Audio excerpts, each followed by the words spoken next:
दोस्तों, हम सभी कौरवों और पांडवों के बीच हुए महाभारत के युद्ध के बारे में जानते हैं।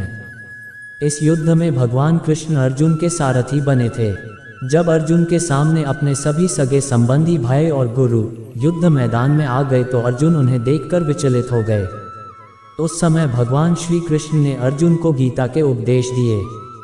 भगवान कृष्ण के इस युद्ध में अर्जुन को दिए उपदेश को ही गीता ज्ञान कहा जाता है, जिसे हम सब श्रीमद् भगवद गीता के नाम से भी जानते हैं। गीता के ये उपदेश हमारे जीवन में बहुत महत्व रखते हैं और हमें सही तरह से जीवन जीने का रास्ता दिखाते हैं। गीता के उपदेश हमें धर्म के मार्ग पर चलते हुए अच्छे कर्म करने की शिक्षा देते हैं। यहाँ हम गीता में लिखी 5 बातों के बारे में जानेंगे।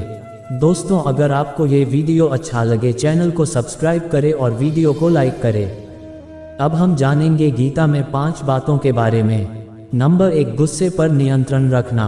कुरुक्षेत्र के युद्ध में भगवान कृष्ण ने अर्जुन को बताया था कि गुस्सा मनुष्य का सबसे बड़ा शत्रु है। गुस्से में मनुष्य की बुद्धि काम करना बंद कर देती है और वह ये समझ ही नहीं पाता कि वह क्या कर रहा है।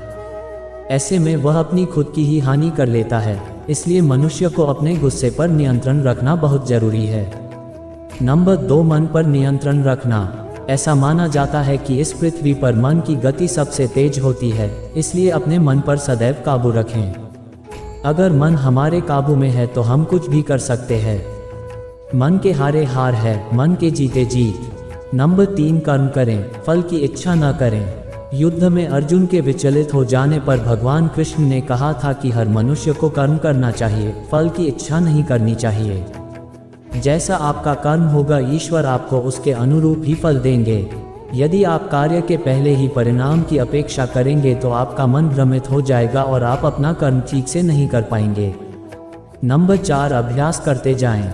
गीता में भगवान कृष्ण का एक उपदेश बताता है कि मनुष्य को सदैव अभ्यास करते रहना चाहिए। अभ्यास करने से मनुष्य का जीवन आसान हो जाता है। ऐसे में यदि किसी व्यक्ति का मन अशांत है तो उसे नियंत्रित करने का अभ्यास ही सबसे अच्छा मार्ग है। नंबर 5, आत्म मंथन अवश्य करें।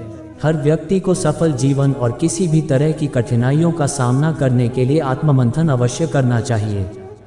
आत्ममंथन से व्यक्ति अपने अंदर के अज्ञान को समाप्त कर सकता है, साथ ही सही और गलत में भी पहचान कर सकता है।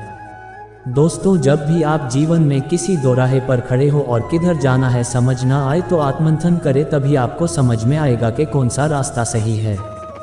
दोस्तों, अगर आप अपना जीवन सही से जीना चाहते हो, गीता में बताए गए रास्ते पर चले, आपका जीवन खुशहाल होगा। धन्यवाद।